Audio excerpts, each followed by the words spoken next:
Hello, everyone, and welcome to another episode of the Clutch Mode Podcast. One brain, all the games. I'm David, and I'm here with my co-host Alex. Hello. We're always proud to help out with. We're here. It's the part of the Boston Sports Zone. Mm-hmm. I want you to make sure that you like, follow, and subscribe on YouTube. Follow us everywhere.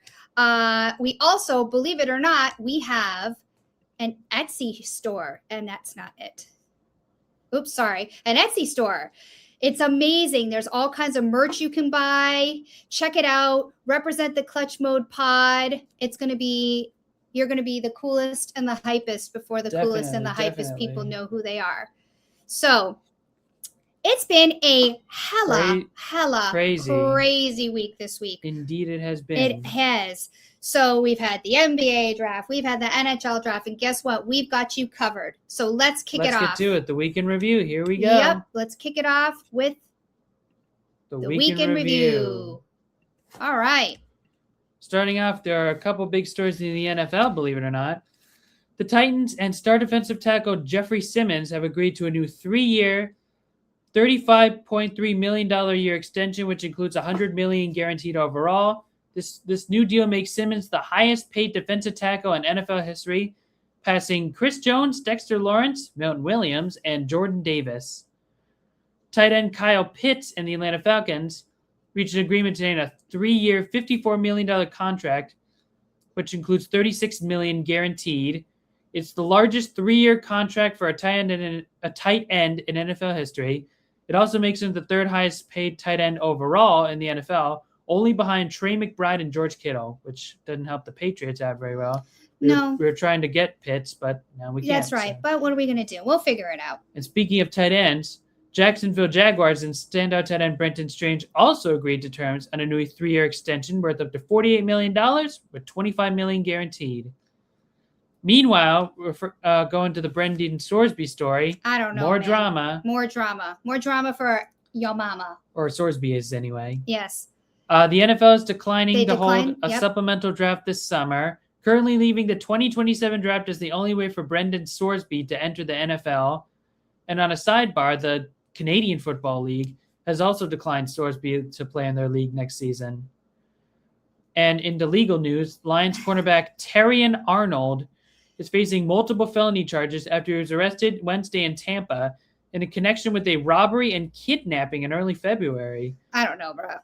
Arnold turned himself in and was taken into custody, and he faces 4 counts each of kidnapping and armed robbery, which carry a potential life sentence in prison. That man is in a world of trouble. Mm-hmm. Unless the NFL sweeps it under the rug. Like they normally do. Shocker. Moving on to the NHL.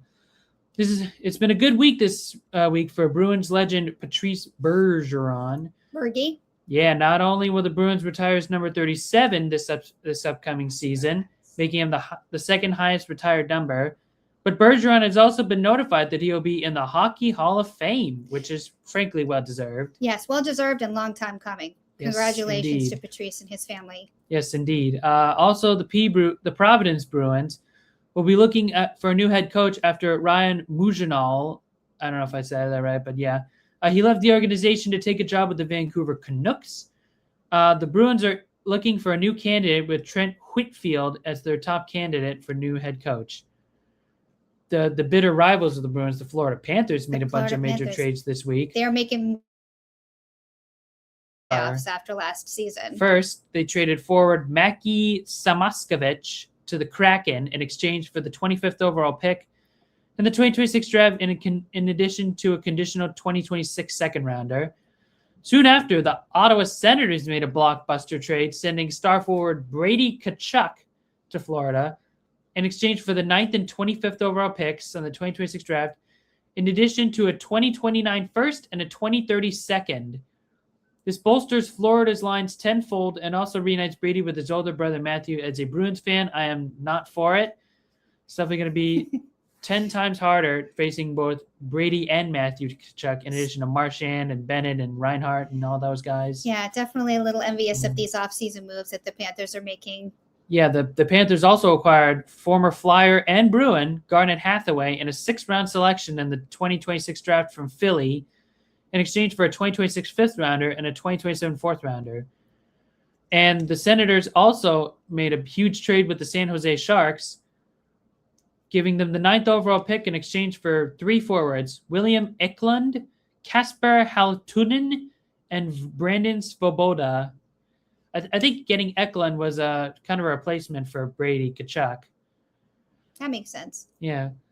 Edmonton, the Oilers also made some big moves, signing the following players to new extensions. Defenseman Connor Murphy, 5 years, $20.5 million overall. And forward Jason Dickinson for 5 years, $20 million overall. The Buffalo Sabres also made some big moves. I think they're trying to make another playoff run. They signed Zach Benson to a 7-year contract with an average value of $7.5 million. They also acquired a third-round pick in the 2027 draft, along with forward David Kampf from the Capitals in exchange for Alex Tuch, who was later signed with an 8-year contract with the Capitals. Buffalo also traded Bowen Byram and Jordan Greenway to the Chicago Blackhawks in exchange for Louis Crevier, the 4th overall pick in the draft, in addition to the 45th overall pick as well. The Nashville Predators acquired forwards Jack Drury and Chase Bradley and Colorado's 3rd-round pick in the 2029 NHL draft for the Avalanche in exchange for forwards Zach Leroux. It's French. Leroux. Yeah, that definitely looks French. And Fedor Svechkov. The Blues also made a bunch of big trades, like acquiring Connor McMichael, Milton Gastrin, and the 16th overall pick in the 2026 NHL draft in exchange for Jordan Kyrou. The Calgary Flames acquired defenseman Simon Nemec. Yeah, I'm not 100% sure. And forward Maxim Sipakov from the Devils for a conditional 2027 first-round pick, a conditional 28 first-round pick, a 2026 second-round pick, and Etienne Morin. Good French. Yeah, that was right? Mais oui. Okay, then. Valery Nishushkin was traded to the Columbus Blue Jackets for a 2026 second-round pick, a 27 third-round pick, and a 28 fifth-round pick. The Toronto Maple Leafs traded former Bruin Brandon Carlo to the Blues as well for the 73rd and 76th overall picks in the draft. And there was a couple of new extensions as well. The Senators signed defenseman Jordan Spence to a 4-year extension. The Islanders signed defenseman Tony DeAngelo to a 2-year contract. And Brent Burns will be returning to another season with Colorado. I think he's like one of the oldest NHL players. 21 years in the league he's been. Yeah, he's probably going to be one of the oldest tenured players. He's going to play until he knocks all his teeth out. Exactly. No wonder they call him the NHL's Iron Man or something. Meanwhile, the Edmonton Oilers hired Mike Babcock as the new head coach after a thorough investigation. Well, I don't know about you, but that is a lot of moves. There was a lot of moving, especially in the first round last night. It was pretty exciting to see. If you thought the NHL had a lot of action, you should see our next session, the NBA. Get ready. First and foremost, the Celtics summer league schedule was released this week. Boston will be playing 4 games in July, all in Vegas, against Toronto, Charlotte, Atlanta, and Sacramento. The games will be played in that order on July 10th, 12th, 13th, and 15th on the following channels: ESPN, ESPN2, then Prime, and then the Deuce again. The biggest trade this week happened in the NBA late in the night when Milwaukee star player Giannis Antetokounmpo was traded to the Miami Heat along with Bobby Portis in a huge blockbuster trade, which in return Miami sent 4 players: Tyler Hero, Kel'el Ware, Jaime Jaquez Jr., and Kasparis Jakusionis, along with 3 first-round picks, including the 13th overall of this year. Yeah, a pick swap and a second-rounder to Milwaukee. So I know a lot of people were frustrated because they wanted the Celtics to trade Jalen for Giannis. I have said it. I will keep saying it. I don't think it would have been a good trade. First of all, we gave Brown and 2 first rounders. Yeah, we offered up Brown and 2 first rounders, and they said no. And clearly, I don't blame them, because if I gave half my team to another team, how can you turn that down? It would have had to be Brown, Hauser, Pritchard, God Hugo Gonzalez, Shireman, Jordan Walsh. It would have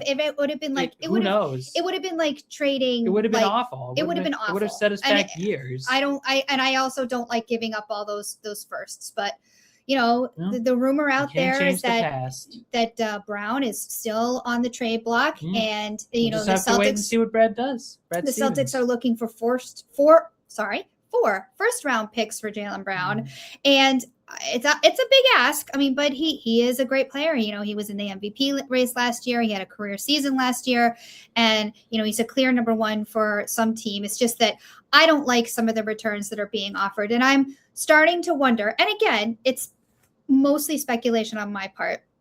Like, is Brad dangling Brown out there to see if he can get a Godfather deal for him? Yeah, like a rabbit to bite at the carrot. But I mean, just a deal that you just can't refuse. And if he doesn't get it, then he's just not going to trade him. It's going to be awkward, though. I'll tell you that much. These are adults and these are professionals. This is the business, and they'll get over it. Brown has kind of been unhappy lately. Yeah. Well, anyway, we'll just have to moving on. Yeah, there was also a large blockbuster 3-team trade, which included the Minnesota Timberwolves sending Julius Randle on the number 28 pick to the Brooklyn Nets. The trade also included sending Nick Claxton from Brooklyn to Chicago, and the Timberwolves acquired Brooklyn's number 33 pick for Randle in the 28th. Also this week, the Charlotte Hornets traded star player LaMelo Ball along with Josh Green to the Timberwolves for Naz Reid, a 2033 unprotected first-round pick, 3 first-round pick swaps, and 3 second-round picks in future drafts. So some are saying that this type of a draft is something comparable to what the Celtics might be able to get for Brown. Yeah. I mean, the question is, who would we be willing to trade to? A few names I've heard go around are the Pelicans. Yeah, Minnesota with Rudy Gobert, and Cleveland's Evan Mobley have been named circulating. Absolutely. I just don't see the return of what you would get for Brown for any of the players that they've offered up so far to be comparable or good enough, and I think they would all leave the Celtics at a disadvantage.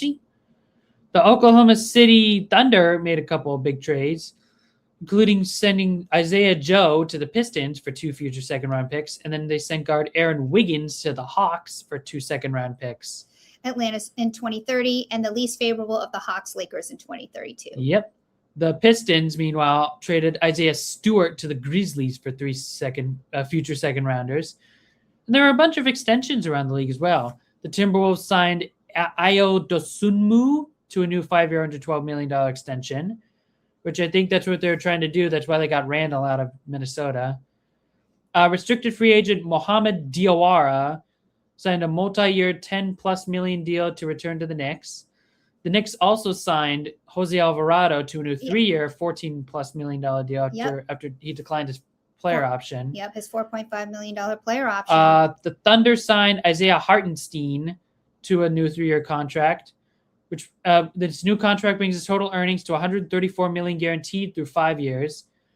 Former Hawk Trae Young is signing a 4-year. He intends to sign a 4-year. No, he did sign it. He signed it. Sorry. This is like a few days ago. But he signed a $212 million deal for 4 years to stay with the Wizards, with the player option in year 4 after declining his player option for a long-term commitment ahead of free agency.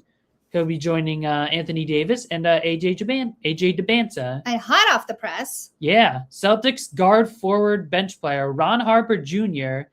is signing a new 3-year, $9 million deal to return to the Celtics. So I think this helps with our bench a lot.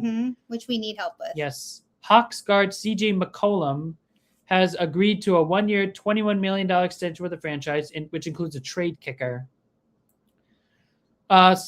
Free agent Suns players Colin Gillespie and Jordan Goodwin signed new contracts. Gillespie's was a 4-year, $48 million deal. Goodwin signed a 3-year, $19 million deal with a player option in the 3rd season. The Grizzlies guard Kentavious Caldwell-Pope exercised a $21.6 million player option for this season. Lakers star Austin Reeves signed a new 4-year, $185 million max contract to return to the Lakers. So he'll be kicking it for a while with Luka and the King, LeBron.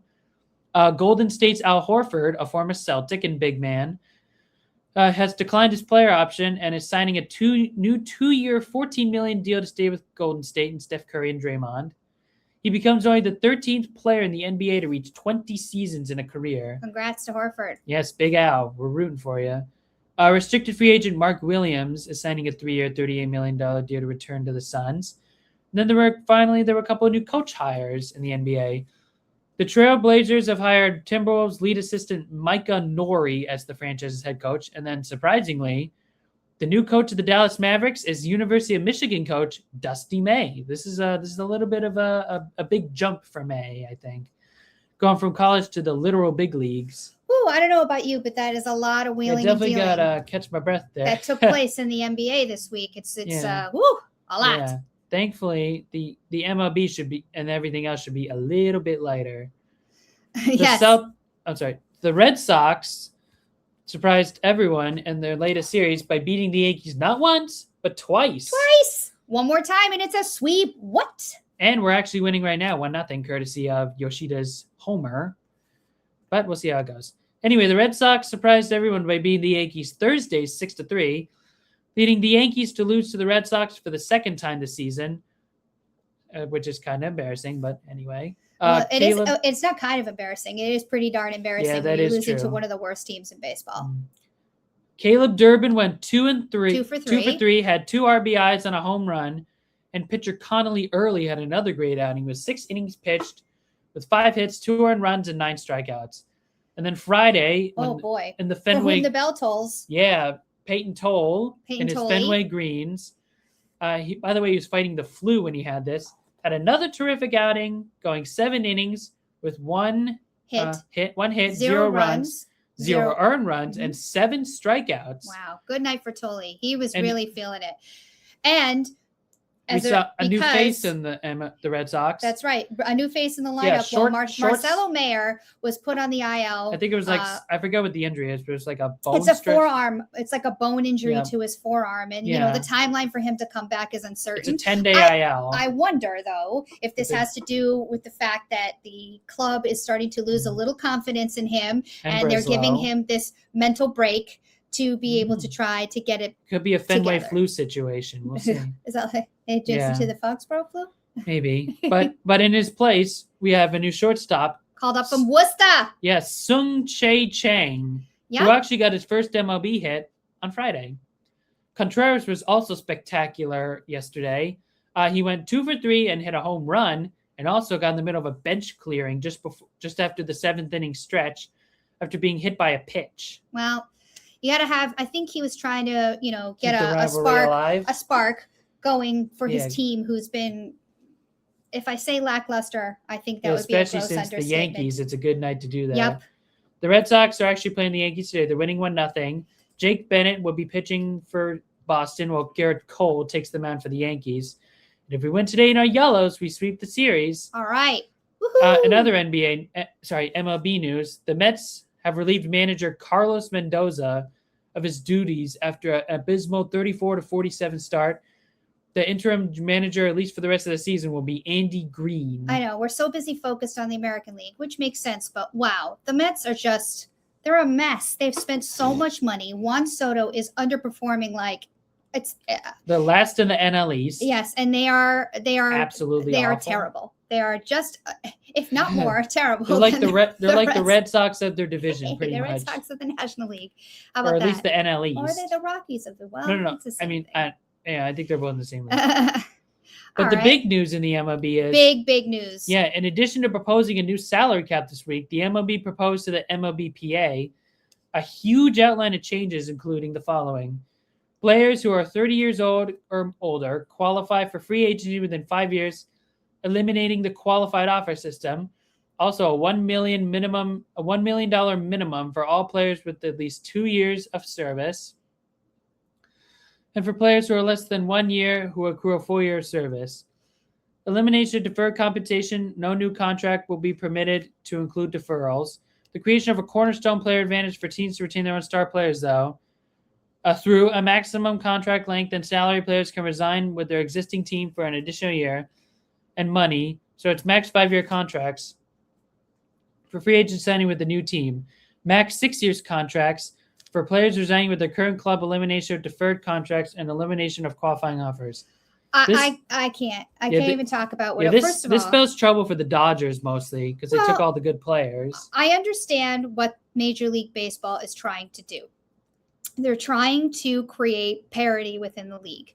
They're trying to make, so that you can't have, huge, I don't know, for lack of better words, dream teams of players that you put together. Like the Dodgers. Like the Dodgers are currently doing. Betts, I don't even know who else. And they're trying to force the bad teams to come up to the middle, or at least with the new salary cap with the ceiling and the floor. Yeah, hint, John Henry. I personally, okay. We've already talked about this before. The Red Sox are one of the highest spending clubs just because they are. They just suck at how they spend their money. I'm just saying. So pick up the phone, Craig. Yes. Well, no, don't let Craig pick up the phone. Please, Craig. Don't go near the phone, Craig. God, pick anybody else. How about Theo? Can I have Theo pick up the phone? Somebody pick up the phone and get a good phone that is not Craig Breslow and get dealing. I know, but anyway, I think this could spell trouble for the Dodgers and their absolutely three-peat. Well, it's going to spell trouble for the Dodgers. It's going to spell trouble for the Yankees. It's going to spell trouble for all the teams. Any that are team above that the has ceiling. a good roster. So, I definitely think, first of all, this is an absolute non-starter for teams and players. Not interested, and I'm curious to see how it goes. I'm curious to see if it results in a lockout, but We'll see. It is. I definitely would like to see the elimination of deferred contracts. I think that's a good idea. I definitely think, there's a lot of revenue going into owners' pockets, but I am curious to see what happens because I definitely don't see this. This will not stand. Exactly. Moving on to NASCAR, the inaugural Cup Series race at San Diego's Coronado Naval Base, and with quite a surprising finish as 2311 organization part-time driver Corey Heim in the 67 car beat his teammate, the number 45 car driver Tyler Reddick, to the checkered flag to win his first career Cup Series race. This is a good preview for what Heim can do as he will be competing full-time for 2311 in his 67 car. Unfortunately, Heim will not be heading north with the rest of the drivers next weekend as the Cup Series heads to Silicon Valley to go to have another road course track in Sonoma Raceway. So yeah, and I bet you, but we all know why Heim won, right? Yeah, because Reddick blew a tire and then Heim just took advantage. No, that's not why Heim won. And SVG crashed early. That's why Heim won. Yeah, Shane Van Gisbergen, one of the best road course drivers in the... He wins every road course race. Yeah. Not that it's terrible. No, it's not a bad thing. He needs to start winning non-road course races, but... granted, he has a chance in Sonoma with Heim out of the picture. Maybe, but the thing about it is SVG crashed out, right? He was out of the race. He got knocked out. That allowed somebody else... Yeah, Corey Heim. ...to win a road course race. But it's good to have some new blood anyway. Mm-hmm, agreed. Yeah. And moving on to the FIFA World Cup. A lot of action happening in all the stadiums in the FIFA World Cup. First off, despite winning Group D, the USA lost what I feel like is an irrelevant match to Turkey. It was irrelevant. After they won 3-2 on a last-minute goal at 98 minutes in stoppage time. But in the meantime, the round of 32 is up next from here on out. The USA cannot afford to lose any more games. Win and you're in. Win and you stay in. Yeah, exactly. Their next match is July 1st versus Bosnia and Herzegovina, 8 p.m. Eastern time. Yes. So I have to say the viewership is huge. The vibes are electric. It's just been a really great time having the World Cup here. Yeah. And then the other notable matchups from the past week included Ecuador beating Germany 2-1 and South Africa beating South Korea 1-0. Additionally, Cape Verde is the smallest nation to make the knockout rounds of 32, which is also their first time. Congratulations to the underdogs. Yes, very small. I'm pretty excited about that. I love to see. I would like to see them win the whole thing. They're not going to win the whole thing. They're going to absolutely get destroyed eventually. But underdog hater says what? All right. But I do love to see, first of all, it's their first time. I think it's their first time, yeah. And their first time making it to the knockout rounds. They made it to the knockout rounds, and I think that is pretty cool. And then Spain beat Uruguay 1-0 as well. Yep. So that was quite an upset. Belgium beat New Zealand 5-1, which is a butt whooping of epic proportions. And then the round of 32 kicks off tomorrow. Key matchups include South Africa versus Canada. Tomorrow at 3, Brazil versus Japan Monday at 1:30, and Germany versus a game that will be announced. Whoever Somebody at some point will be And announced. Germany's playing TBD. June 29th at 4:30. 4:30, yeah. And then there was also some new records set this week, starting with Argentina's Lionel Messi scoring his 5th goal of the tournament against Austria, leading Argentina to victory and breaking Miroslav Klose's legendary all-time World Cup scoring record. I think we can go ahead and call Lionel Messi the Tom Brady of football. The goat of football. Exactly. And also Portugal's Cristiano Ronaldo scored a goal against Uzbekistan to officially become the first player ever to score in 6 separate World Cups. Congratulations to Mr. Ronaldo. Yes, absolutely. So that was let's call it a very extensive week in review. Extra large week in review, if you will. It was huge. So hopefully you're all caught up. And now it's time to move on to the one question. Oh, sorry. Know your numbers. We Isn't can do it know your numbers. Oh, first. sorry. I apologize. Don't. No. Let's try that again. It's all right. Let's The do it one right. question. If we're going to do it, let's do it right. Rewind. Sorry, All right, my bad. The one question's up next. All right. We're talking about the one question. Yes, and we are. This week's one question is... How did the Celtics and Bruins do in their respective drafts? Whew, that's a good question. Let's start with the NBA draft that took place this past Tuesday and Wednesday night. All right. We opened our draft with picks 27 and 40 overall and used both selections on front court players to bring size, athleticism, defensive versatility, and rebounding. Oh, I like how you say versatility. I like that. With the 27th pick overall, the Boston Celtics selected Chris Senak Jr., Yes. a Houston graduate. And at number 40, the Celtics added Dylan Mitchell from New York's St. John's University from Queens. So representing all the New Yorkers out there. That's right. Holla, holla. They are very different prospects, but both fit Boston's preference for players who can defend multiple positions and contribute without needing the offense built around them. All right. So let's start with Senak. Let's take a look at him. Senak is a 6'11", 240-pound forward center who played one season at Houston. He averaged 9.5 points and 7.9 rebounds while shooting 48.5% from the field and 33.3% from three. The rebounding immediately stands out. Senak led Houston with 7.9 rebounds per game and averaged 5.6 defensive rebounds. He also recorded 6 double-doubles and made 33 pointers, which gives Boston something to develop offensively. By the way, for those keeping track of the roster, he will be wearing the number 12. Oh, you did a spoiler alert for Know Your Numbers, yeah, bruh. just thought I'd fit that in. It's all right. It's not the end of the world. Spoiler alert. Exactly. One strength is Senak's ability to create extra possessions. He rebounds outside his immediate area, uses his length well, and has the second jump needed to stay involved after the initial contest. He also runs the floor well for his size. This matters because Boston can use him as a rim runner in transition, a lob target out of pick and roll actions, or eventually as a pick and pop option. That sounds like fun. He also has the potential to play either power forward or centered, depending on the lineup. All right, let's talk about where he could probably use some development. Senak is still developing as a decision maker. His passing reads, especially out of short roll situations, are not yet advanced, and he will need to process defensive coverages more consistently. His physical tools suggest he should eventually become a stronger rim protector, but his block production was modest at Houston. That doesn't necessarily mean he can't protect the rim. It just means timing, positioning, and awareness still need development. The major question with Senak is whether he becomes a dependable two-way center or remains more of an energy big who rebounds, run the floors, and provides occasional shooting.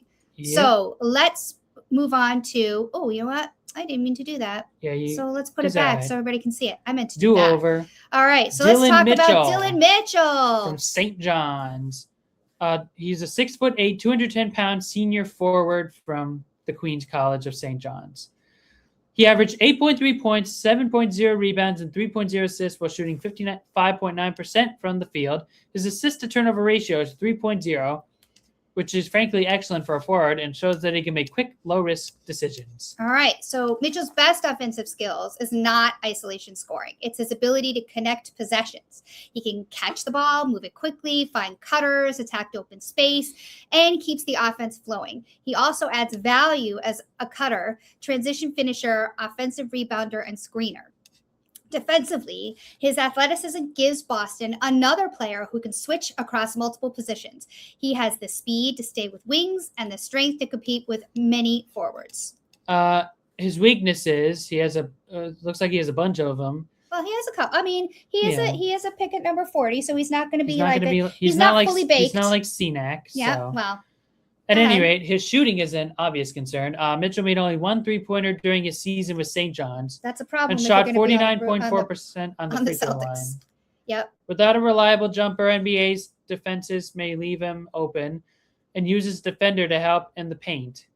That could affect spacing, especially during playoff possessions.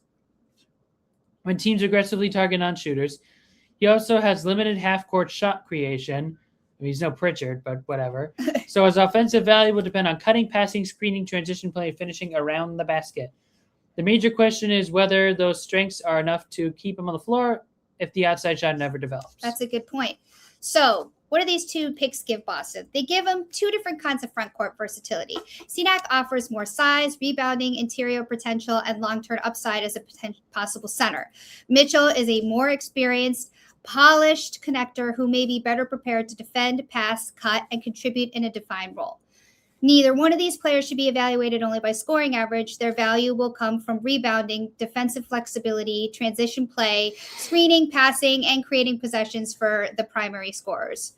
So, in closing, let's see. So I think that in general, I'm pretty high on these two picks. Obviously, Cenac more than Mitchell. Mitchell's gonna, he's definitely he's rough around the edges. In Maine. Yes, he will. He's gonna love it up there in Maine. So, what can we say? So, sort of, kind of wrap it up about these two guys. Yeah, the Celtics did not use these picks to add high usage scores. They used them to add athleticism, in addition to positional flexibility. And players who could potentially complement the existing core. Cenac is the higher upside developmental investment. Mitchell's the more experienced role player projection, and we wish both of them luck. So let's talk about what we think that the Celtics were addressing in this draft, because they definitely had some needs, which we talked about before. Rim protection, getting a big, trying to kind of find more presence in the paint. Like getting a big man like Horford and Porzingis. I think the Celtics have started to address one of their biggest weaknesses from last season, which was a lack of dependable size and athleticism in the front court. Cenac gives Boston 6'11", 240-pound center forward. Horford 2.0. Yep, maybe. Who can rebound, run the floor, finish above the rim, and potentially defend both front court positions. He averaged 7.9 rebounds. He had including 5.6 defensive rebounds. So his clearest immediate skill is ending possessions on the glass.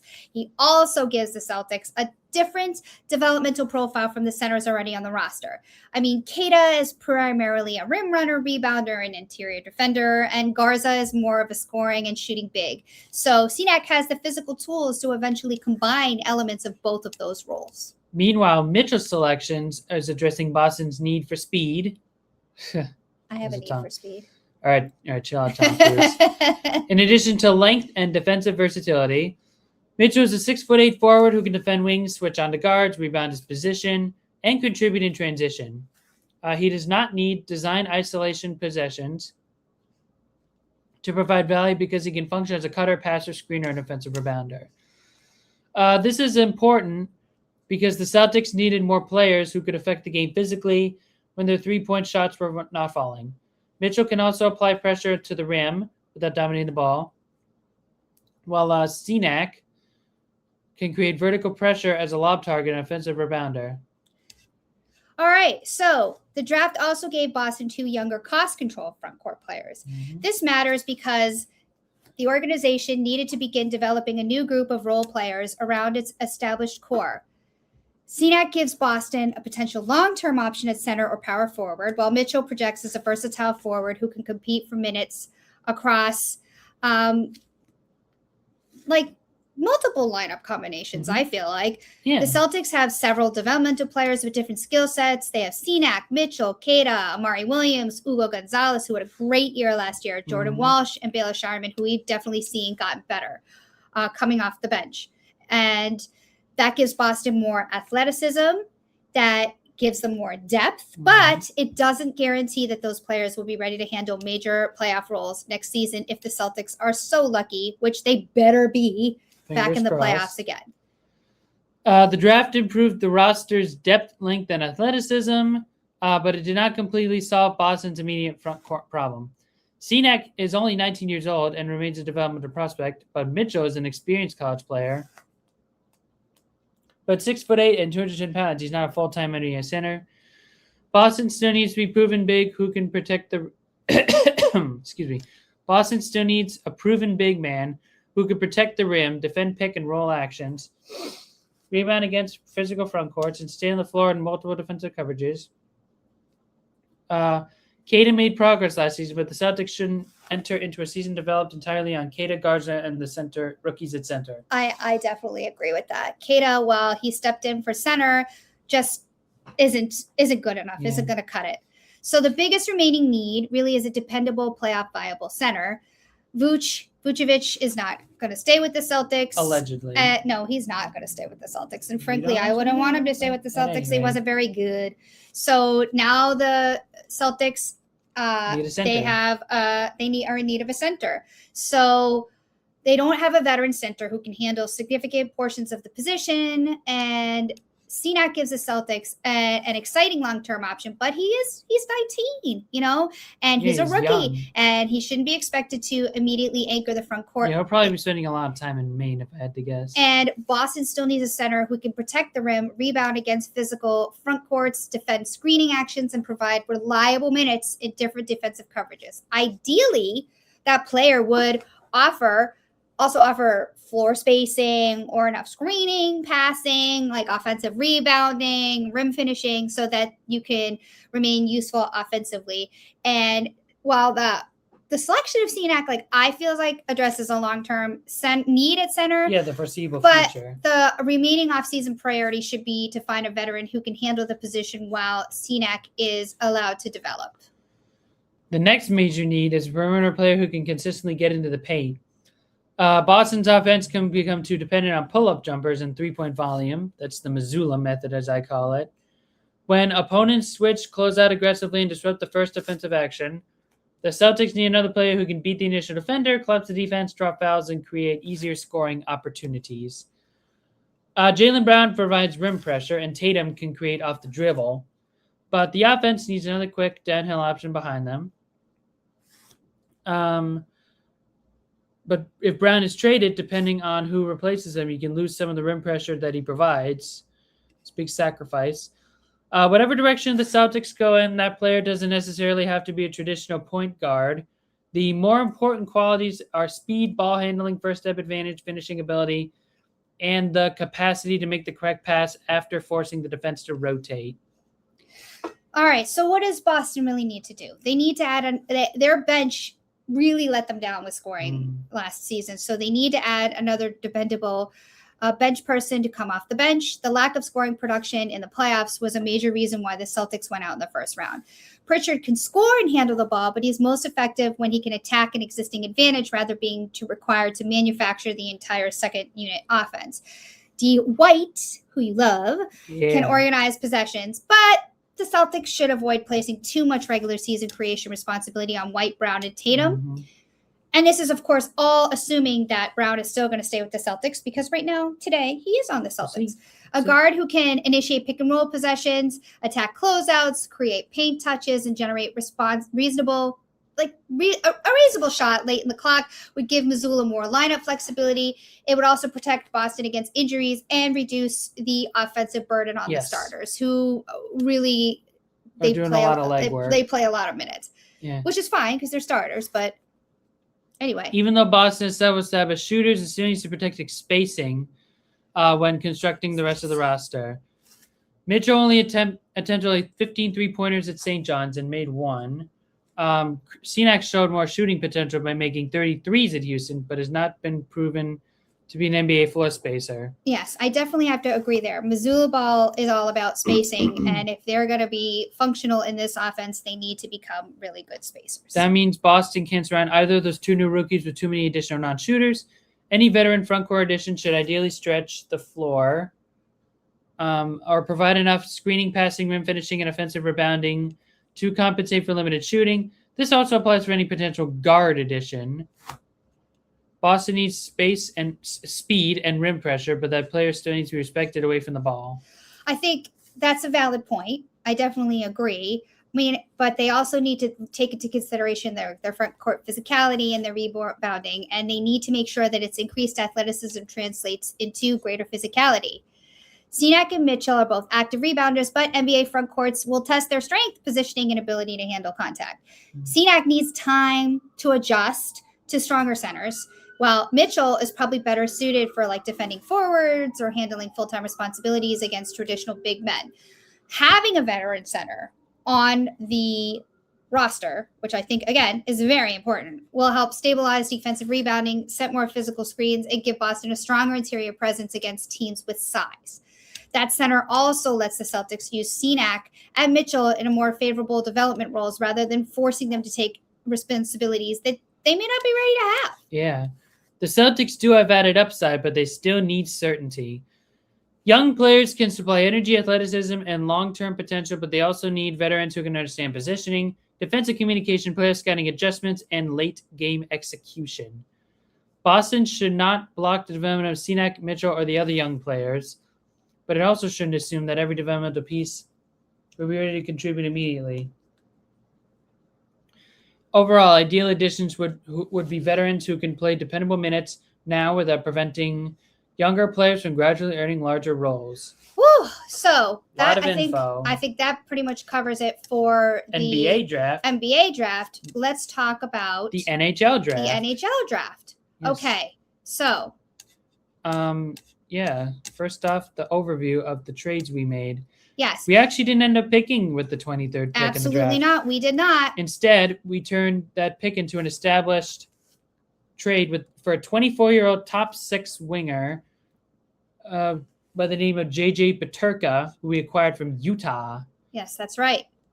He also spent some time in Buffalo. All right, so let's get to know my man J.J. J.J. Peterka. So we sent the 23rd pick overall in the draft. And a conditional 2028 first round, for which we acquired in the Marchand trade. Yes, and there is something important about that Marchand Florida pick, right? It now belongs to Utah. Well, that's that, but there is attached to it. If Florida's 2028 first rounder lands inside the top 10 after the draft lottery, Boston can keep it and then send Utah its own unprotected 2029 first round pick instead. Ironically, they ended up trading the 23rd pick to Detroit for a goalie named Sebastian Casa. That's Utah did that. Yeah, Utah traded to Detroit. Some might argue, although I don't necessarily, but some could come in and say, well, that's a really big price because Boston gave up 2 first-round picks, but they were not trading those picks for a short-term rental or an older player at the end of his career. Mm-hmm. They were talking about Peterka as a player would be a better fit now, play more player ready than anybody the Bruins would have drafted at 23, and he'll fit well on the second line. He's only 24. He already has played 4 full seasons in the NHL. With Buffalo and Utah. That's right. He has 4 years remaining on his contract at $7.7 million cap hit. So Boston is acquiring a player who can be part of the core through several of his prime seasons. Yeah, he's definitely staying they for the decided rest of his contract. that a proven young top 6 forward is more valuable now than waiting for a 23rd pick and a future first round selection to develop. Smart move, Sweeney. Smart move. Let's talk about it. Let's talk about the new Bruin on the scene. That's right. Let's talk about our guy here. Let's take a look at him. Yeah, he hails from Munich, Germany. He's 5'11", same height as I. 189 pounds. He's a left shot winger. He played all 82 games for Utah last season and finished with 25 goals, 22 assists, and 47 points. His 47-point total was lower than the career 68 points he had with Buffalo the previous season, but his goal production has remained consistent nonetheless. He scored 27 goals in the 24-25 season and followed that with 25 more in Utah. In his entire career, he has 92 goals, 197 points, and 320 games. All right, so no word on his number yet, by the way. That's right. Well, give him a day. Yeah, he wore 77, but that number's retired, obviously. All right. I think I wear 17. That's my prediction. All right, 17. We'll see what happens. Like Nick Foligno. All right, so let's talk about his game. Let's do a little scouting. So his game is built around pace. He has the acceleration to separate from defenders through the neutral zone and the lateral quickness to attack open lanes once he gains the offensive zone. He's especially dangerous off controlled entries because defenders have to respect his speed, which we need. We need speed. Yeah, if they have back a need off, for speed. we definitely have a need for speed. If they back off, he can use the available space to release the puck. If they step up too aggressively, he can attack outside leverage or move the puck into the middle of the ice. He's not just fast in a straight line. He can change pace, adjust his route through traffic, and arrive in scoring areas before the defensive coverage is completely organized. Let's talk about some of his strengths. His first major strength is transition offense. He can carry the puck through the neutral zone and enter the offensive zone with control rather than simply dumping it behind the defense. Controlled entries generally give the attacking team more immediate options because the puck carrier can shoot, distribute, or create a second layer of offense off the rush. His release is another major weapon. He can get the puck off quickly, particularly when attacking off the wing, and he doesn't need a long setup before shooting. He can also find soft areas away from the puck. That means he's capable of supporting a rush as a secondary attacker instead of always needing to be the player carrying the puck. Okay, so why is that important for the Bruins? This skill set gives the Bruins another legitimate transition threat in the top six.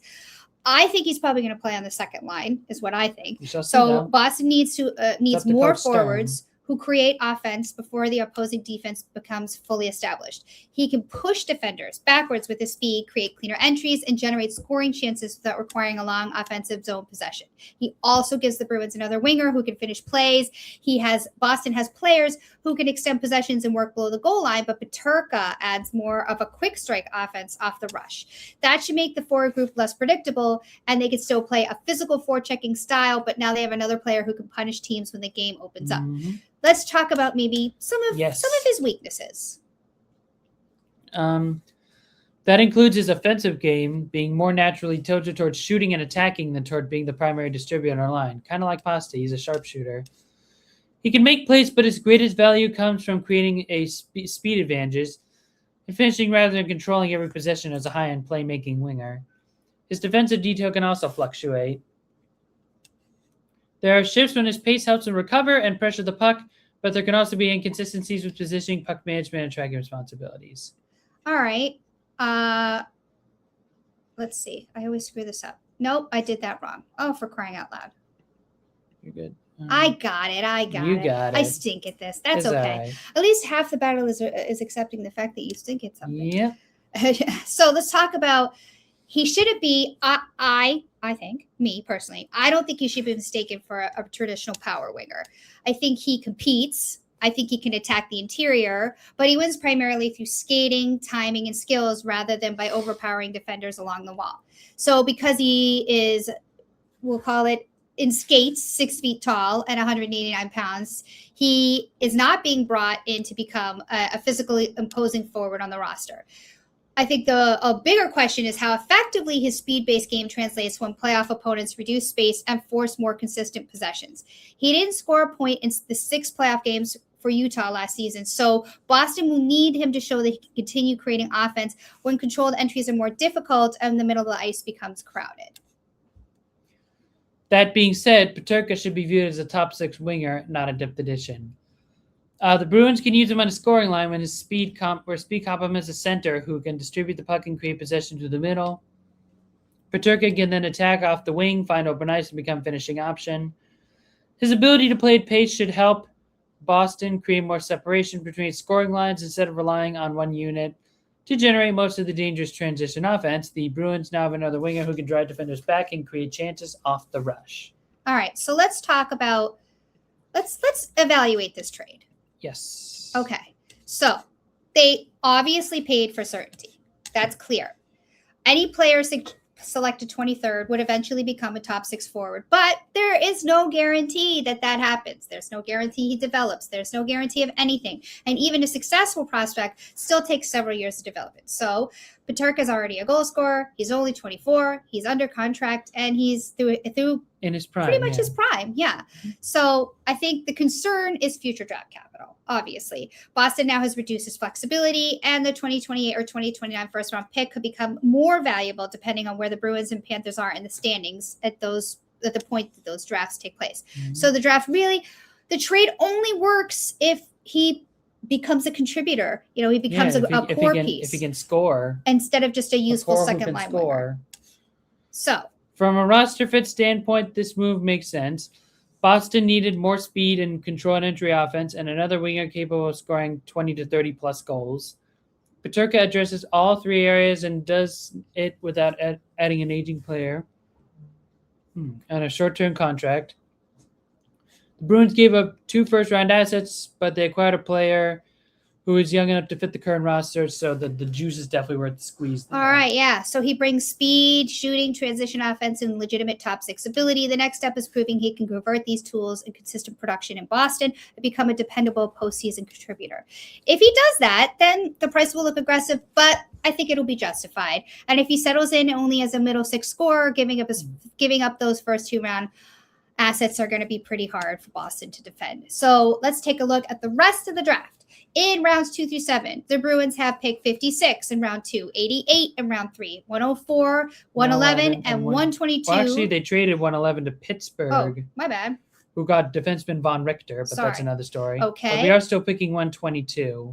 So, that's weird because I saw, we picked up 104. That was my bad. It's all right. At any rate, with the 56th overall pick, the Bruins selected Russian goalie Yuri Ivanov, who played in the MHL, which is a Russian league. Yep. He's 17 years old. He's 6'2", 165 pounds. He played 17 games in his league. Recorded his record was 13-3-1. He had 2.62 GAA. Goals against average. And a .024 save percentage. That's right. So Ivanov is ranked as the number 10 European goaltender that was available in this draft. He is a hyper-athletic netminder who features powerful, precise lateral movements from his knees while holding his butterfly position. He plays with heavy intensity and maintains strong positional awareness to stay square to shooter routes. Let's talk about the 88th pick. Yes.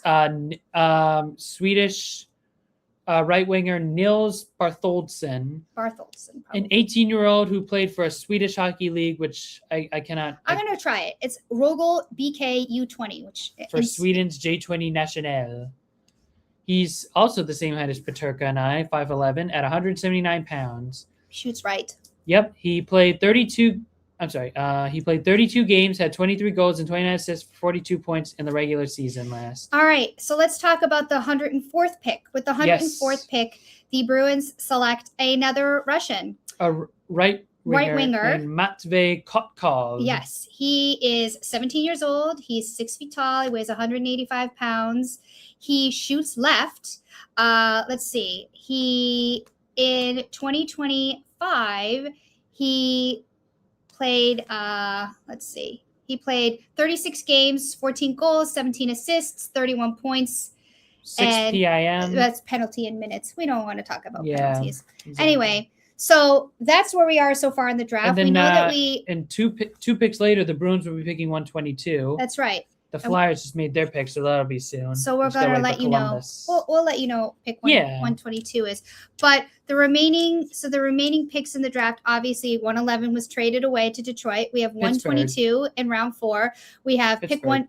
pick what? No, Pittsburgh got 111. Oh, Pittsburgh. Got Von Richter.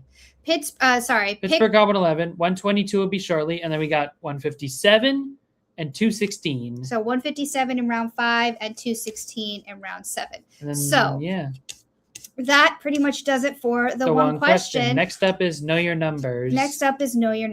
Numbers. Know 'em. It's brought to you by Numbers. Just know them, Know them. What's the number today it's going to be brought to you by? Exactly. What's the number today? Number 3, I guess. The number 3? 3 is the magic number. 3 is the magic number. Yes, it is. Okay. It's the magic number. So, let's see. Let's talk about... Got a bunch of NFL numbers mostly. I mean, Senak's ranked 12, which we mentioned before. Yes, we did. Off the top, we did that spoiler alert which was last worn by Torrey Craig, for those who don't know. Oh, well, if you know, you know. Yep. Bills running back Ian Wheeler is wearing the 27, last worn by Desmond Reed. Cowboys defensive back Amir Speed, a former Patriot, will be wearing 39, last assigned to Mike Smith. Cowboys receiver Denzel Mims, a former Jet, wearing the number 84, last assigned to Romello Brinson. Dallas edge Charles Snowden is wearing 49, currently shared with DJ Rogers. Eagles linebacker Jihad Campbell is wearing the number 11, last assigned to A.J. Brown. Falcons punter Matthew Hayball is wearing the number 39, last assigned to C.J. Henderson, who's wearing 26. Last assigned to Carlos Washington. Falcons edge Keyshawn Banks is wearing the 59, last assigned to C.J. Nonali. And we got another hockey extension in the NHL. The Sharks have signed Zach Ostapchuk to a new 4-year, $2.35 million. So he'll be hanging with the Sharks for a while. And now the Bruins are on the clock with pick 122 as the Blue Jackets have drafted left winger Evan Jardine. It's like sardine but with a J. Oh, interesting. All right. So the Bruins will be on the clock. We'll be getting news on that shortly. And then St. Louis is next. Well, while we wait to see who the Bruins pick at 122, it's time for the 101. The 101. All right. What is today's 101? It's about we're going to be breaking down the NBA salary cap, the luxury tax, and the 2 apron levels. I'm not going to lie. I don't know much about any of this stuff, so I have to be honest. I'm pretty excited to learn about how this works because it is pretty complicated. That's what the segment is for, right? So let's take a look at what we got going on here. Yes, a lot of ground to cover. So these terms come up consistently during free agency and trade season, but they're often used without explaining how they're different. The simplest way to understand that system is that the NBA does not have one spending limit. It has several financial lines. Crossing each line creates a different consequence. The NBA uses what is called a soft salary cap. A hard cap would mean that a team could never spend more than the stated limit. The NBA system is different because teams are allowed to exceed the salary cap in certain situations. For example, a team may be able to go over the cap to re-sign one of its own players, sign a player to a minimum contract, or use one of the league's designated salary exceptions. That is why the salary cap is better understood at the point where the rules begin changing rather than an absolute spending ceiling. The system becomes more restrictive as a team spends more money. The salary cap regulates how teams can add players. The luxury tax line creates a financial penalty. The first and second aprons place increasingly severe restrictions on roster construction. So these lines are not interchangeable. A team can be over the salary cap without paying the luxury tax. It can also pay the luxury tax without being above either apron. Every additional line a team crosses makes it more expensive and more difficult to improve the roster. So let's start with talking about what an exception means. Before getting into the fine numbers, let's talk about that. Yeah. An exception is simply a specific rule that allows a team to add or retain a player, even when it does not have ordinary salary cap space. Exceptions are not loopholes or unlimited permission to spend, so keep that in mind. Each one has its own purpose, salary limit, and eligibility requirements. Bird rights, named after Celtics legend Larry Bird, wink, wink, can allow a team to exceed the cap to re-sign one of its own free agents. The mid-level exception can provide a set amount to sign an outside free agent, while the minimum salary exception allows teams to add players on minimum contracts. There are also trade exceptions that can sometimes allow a team to acquire salary without sending the same amount back immediately. However, access to these tools becomes more limited as a team crosses the luxury tax and apron thresholds. Bruins made their pick, by the way. Oh, okay. Left winger Oscar Olsen. All right. We'll cover him more in the next episode, along with the other picks. So let's talk about the 5 important numbers. The projected salary cap for 2026-2027 is $165 million. That is basically the limit for normal team spending. But because the league often uses a soft cap, many teams will operate above it by using exceptions and retaining their own players. The projected salary floor is approximately $149 million. That is the minimum amount a team is expected to carry in salary. The projected luxury tax threshold is $201 million. Once a team taxable salary moves above that number, the owner begins paying an additional tax to the league. The projected first apron is $209 million. This is where the consequences move beyond an owner simply paying more money. A team above the first apron begins losing methods who are normally used to sign players and complete trades. The projected second apron is $222 million. That is the most restrictive level. A second apron team can still retain some of its own players and sign minimum salary contracts, but its options for bringing outside talent become severely limited. Okay, so let's give you a simple example. Yeah. All right, so imagine a situation. team has a payroll of $205 million. That team would be over $165 million salary cap, over the $201 million luxury tax line. Its owners would pay tax payment, but the team would still be below the projected $209 million first apron. So now imagine that its payroll increased to $212 million. That team would still pay the luxury tax, but it would also be above the first apron. That means roster building restrictions would begin to apply. And at $224 million, it would also be above the second apron and operating under the league's strictest team building rules. Being over the salary cap does not automatically mean that a team's in trouble. Most competitive teams operate above the cap because their players' existing contracts and re-signings push them past it. These teams can still make moves, but they need a specific exception that authorizes each transaction. They cannot simply offer any free agent whatever amount they want. That's where mechanisms such as bird rights, the mid-level exception, and the minimum salary exception and trade exceptions become important. All right, so the luxury tax is primarily a financial penalty. The team is not allowed a team is not automatically prohibited from signing or trading players simply because it crosses the tax line. Instead, an owner has to pay an additional amount based on how far the team is above the threshold. The tax is calculated in brackets. The first portion of excess salary is taxed at one rate. The next is at a higher rate, and the cost continues to go up as payroll moves farther above the line.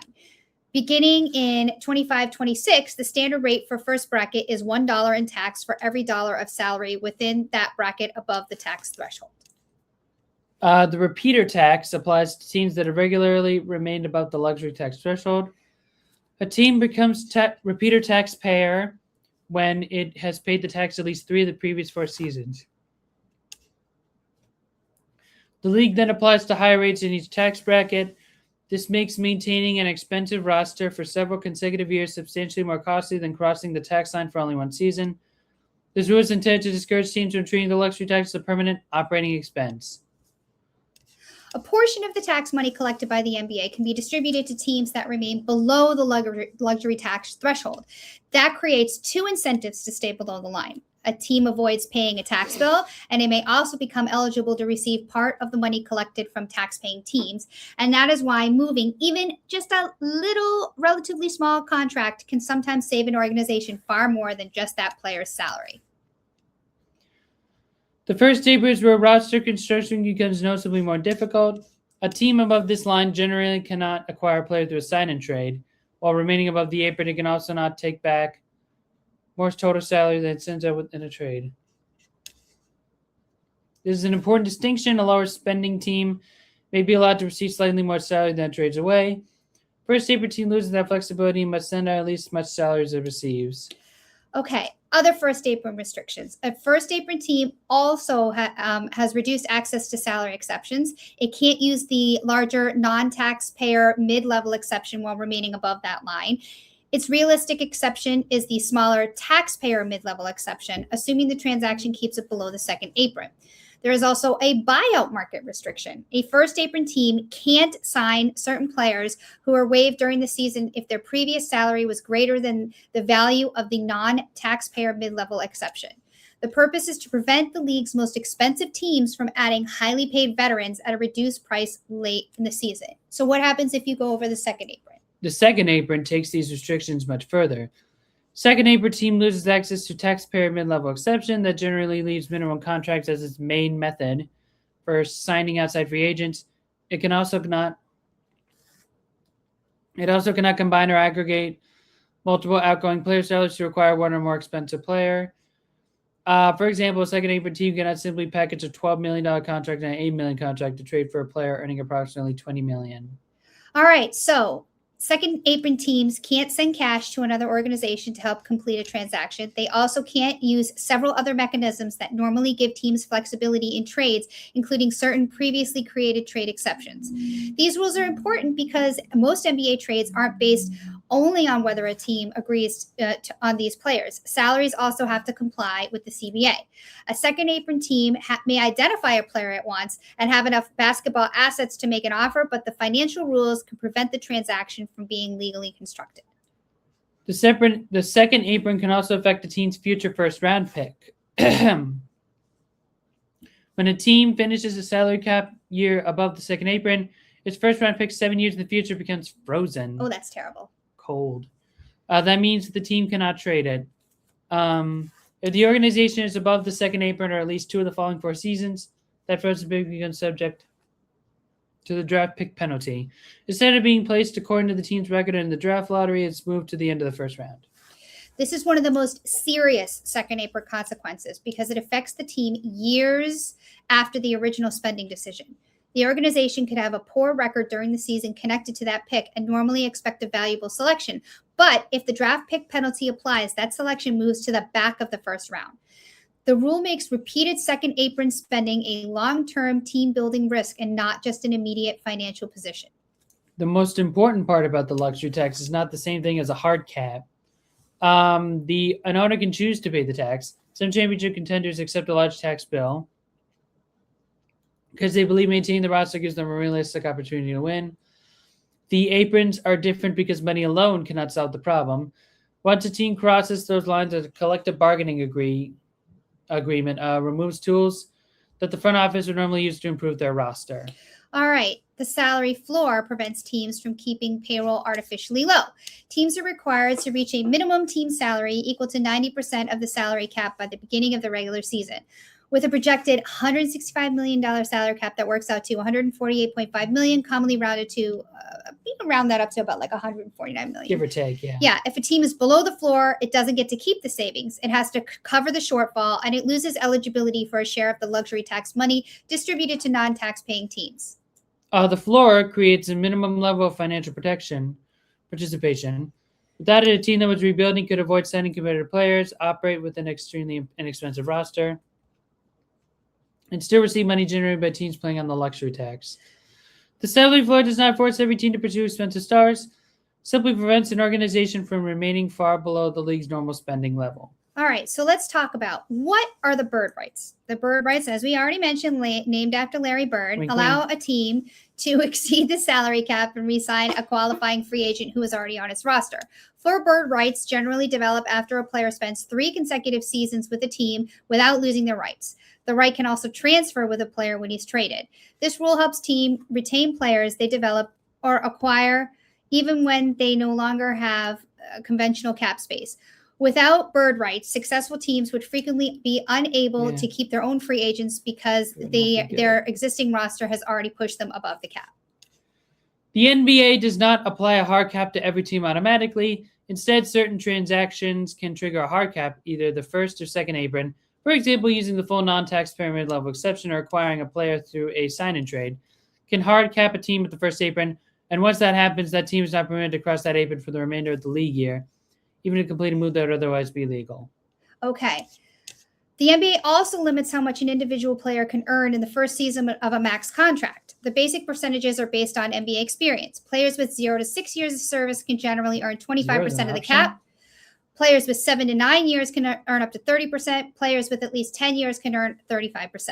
Certain players can qualify to reach a higher max earlier through designated player or performance criteria, which is where the term supermax comes into the Tatum conversation. and Brown. That's right, like Tatum and Brown. All right. The salary cap is tied to basketball-related income, usually shown to BRI. BRI, B-R-I, not the cheese. This BRI includes major sources of league revenue, Delicious. such as national and local media agreements, ticket revenue, sponsorships, and other basketball operations. As projected, league revenue rises the salary cap and the related tax. Apron thresholds generally rise with it. Under the current CBA, those figures cannot fall below the previous season's amounts and cannot increase it by more than 10% 1 year. All right, so to wrap it all up in a nutshell, the best way to remember the system is to separate money from flexibility. The salary cap is basic roster building line. The luxury tax is an additional bill for the owner. The first apron restricts how the front office can sign and trade for players. The second apron removes even more options and can eventually damage future draft capital. So when a team says it needs to get below an apron, that doesn't necessarily mean that the owner can't afford the payroll. It usually means the front office wants to regain the ability to make trades, use exceptions, sign buyout players, and manage the roster without the league's strictest restrictions. Yep. And that is the 101. So hopefully you know way more about the Mhm. what do you call it? The NBA salaries Thank you. stuff. All right, so let's move on to our final final freeform, yeah. segment, the final freeform. Last segment, best We're going to be segment. talking about one of my favorite shows, Family Guy, and I'm going to just list off my top 3 episodes. So first of all, is it safe to admit that you are an addict? How many hours a day? I think addict is a bit of a strong word, but more of an enjoyer. How many hours a day do you watch Family Guy? At least 5. At least 5. Every single day. Yeah. Like 365, 366. It's funny. One of McFarlane's best works. Yes. Honestly. And what do you like about Family Guy? It's just funny. A lot of comedy. I like all the cutaways, and it's just enjoyable. Okay. So now my top 3 episodes. We're gonna rank your top 3 episodes. Yes. Season 12, episode 2 will be number 3. Vestigial Peter.